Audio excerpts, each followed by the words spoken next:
This is Think It Through with me, April A. Bear. Get ready to start thinking. I know, it's hard, and you'd probably rather not. But here we go anyway. Hi there, welcome to episode 12. Today I'm going to talk about a fallacy that I've seen lots of examples of out there in the wild, wild internet. It's something that can be very manipulative and is mostly used in arguments to deflect attention away from the fact that the person making a claim either has no evidence or very poor evidence to support that claim. I'm talking about the fallacy of misplaced burden of proof. Now, don't confuse this with the burden of proof in legal disputes, which is kind of a different thing. I'm referring to which party holds the burden of providing evidence in the realm of public and interpersonal discourse. So, let's look at the misplaced burden of proof.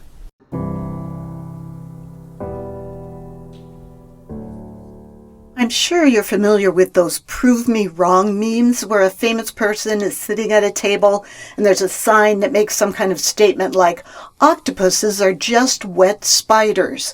Prove me wrong."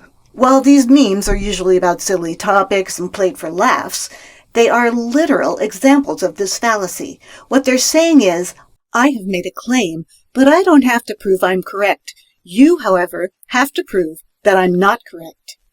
This places the burden of proof on the other person in the interaction, which is counter to the rules of argumentation.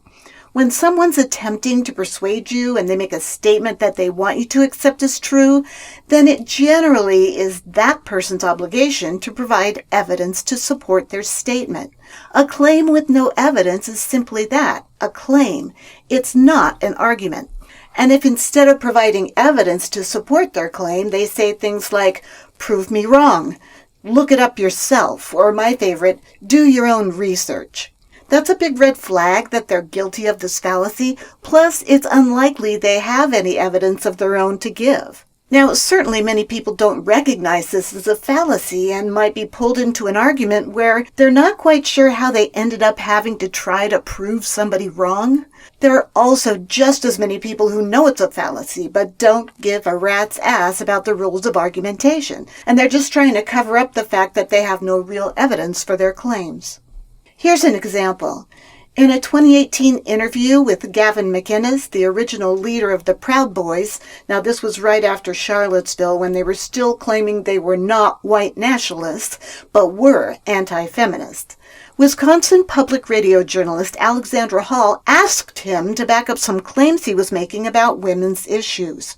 He had said to her, and I quote, "Women are inventing problems and lying in order to create a world where feminists are needed. Like saying 1 in 4 women will be sexually assaulted or raped in college, or saying that women earn less than men and there's a wage gap. Just blatant lies to justify their existence." End quote. So, when he made that claim, she naturally asked how he knew that those statistics were, as he put it, blatant lies. And he blithely replied, "Well, I don't think you've looked it up if you think they are true, which makes me think you don't really care." He provided no evidence and basically said it wasn't his job to provide that evidence. And he also said that she really didn't care about the truth because if she did, she should have looked it up for herself at some point in the past.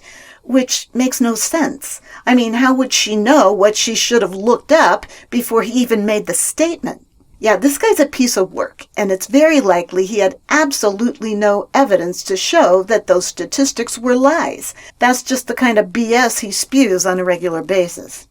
The journalist even tried to call him out on it, but he doubled down, continuing to commit this and other fallacies and making outrageous and sexist statements during the entire interview.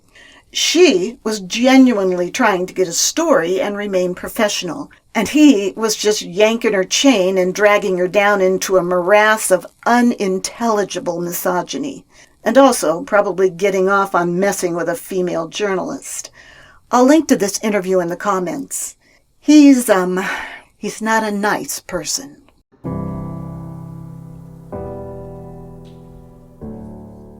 So let's talk about exactly when someone has the burden of proof in an argument. Itamar Schatz, a PhD candidate at Cambridge University, runs the website Effectivology. In his article, The Burden of Proof, Why People Must Properly Support Their Arguments, he explains it this way. Generally, a person who makes any statements that they expect others to believe should have sufficient evidence to support those claims, which means that over the course of a discussion, the burden of proof can shift from one person to the other. He says the burden of proof is somewhat different depending on the statement. The first kind of statement is an assertion. This is a statement that you are certain is true, and you want it to be accepted as a fact by the other party in the discussion. You definitely have the burden of proof in this instance, and if you can't provide evidence, you should retract your statement. In the public radio interview with Gavin McInnes, he was asserting that the statistics that he was referring to were lies, and he wanted that assertion to be believed. So he had the burden of proof even though he refused to provide evidence or retract his statement. He was totally in the wrong, not that it mattered to him. But there are other statements that people throw out in discussions that may not have the same burden as an assertion. Those statements are either presumptions or assumptions. A presumption is a statement that you make in which you suppose that something is the case based on its probability. You may not be 100% sure, but you think that what you're claiming is likely to be true. An assumption is a statement that doesn't really have any evidence. It's just something you take for granted, and you assume that others might do as well. Presumptions are based on at least some kind of evidence, which you might be asked to provide. Let's say you're having a conversation with someone regarding the whereabouts of your friend who was supposed to meet the two of you for drinks, but hasn't shown up yet. You could presume that maybe your friend was late getting out of work, and the other person might just accept that statement or say, "Are you sure?" You might have to admit you're not sure, but it seems likely because your friend's been late before, and it's usually because she got out of work late. Assumptions, on the other hand, aren't usually based on any solid evidence at all. You simply take it for granted. A lot of our opinions rise from assumptions. So if you've always thought, for instance, that women naturally make better parents than men, you may not have based that assumption on any evidence except your own experience and feelings. As long as you recognize it as an assumption, and you're not trying to get anyone else to believe it, you just want them to know what you think about it, you really aren't required to provide evidence. However, someone might provide evidence to the contrary. And if someone does come along and provide that evidence that your assumption might be incorrect, you really ought to rethink those claims. In other words, it might mean you actually have to go out and do some research to see if the things you thought to be the case actually aren't. Remember the old saying, when you assume, you make an ass out of you and me. Now, there are some statements that are considered privileged, meaning that there is enough well-established and supportive evidence about them that experts in that particular field have arrived at a consensus about that statement, and the burden of proof is therefore not on that side of the argument. Schatz uses the example of a flat earther arguing with a person who knows the earth is not flat. Because the consensus among the vast majority of scientists and lay people for that matter is that the earth is a sphere, the burden of proof does not lie with the person who agrees with the prevailing science.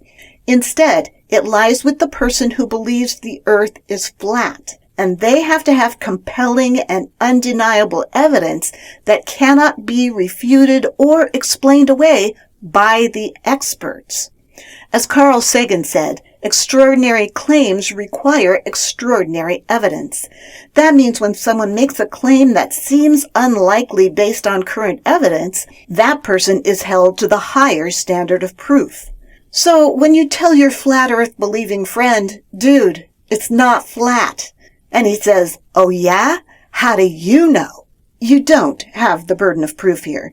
You have many years of science on your side, and it's not your job to explain it to your friend, as there is an abundance of easily accessible information to do the job for you. And since you're probably not an expert in the field of planetary science, you don't have to prove it to him. He'll probably refer you to a couple of YouTube videos to prove his point, and in return, you can refer him to the nearest university where he can take a course in astronomy and find someone who can explain to him why those videos are full of crap. So, how do you counter the misplaced burden of proof? It's not uncommon in discussions. So be on the lookout for it, otherwise you'll get sucked in and find yourself in a defensive position that you don't deserve to be in.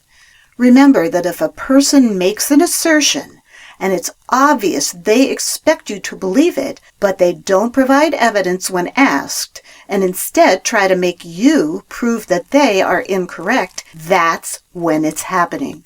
Once you recognize it, call it out. Call it what it is and tell that person that it's their responsibility at this point in the discussion to provide their evidence. Then ask for it again. It's entirely possible they don't have the evidence immediately in front of them, so it's cool if they have to look something up. I do it all the time. But if they can't or won't provide it, you can end the discussion right there. You're not under any obligation to continue.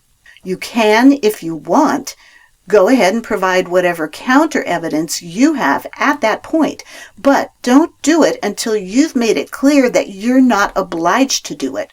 You're just doing it anyway. And because they may be committing this fallacy unintentionally, be charitable. Don't be a jerk. Also, remember that most people won't accept that they're wrong even when presented with solid counter evidence. So there may be a point when you need to end the discussion, change the topic, agree to disagree, or whatever. You never know, though. They may think about this discussion later, wonder if indeed they were wrong, and maybe, just maybe, do some actual research not involving YouTube videos from sketchy sources. There's always hope. And that's it for this episode. If you like what you hear, make sure you hit the subscribe button. You can also follow me on Facebook at Calm Teacher April. That's all one word. Until next time, keep doing your best to think it through.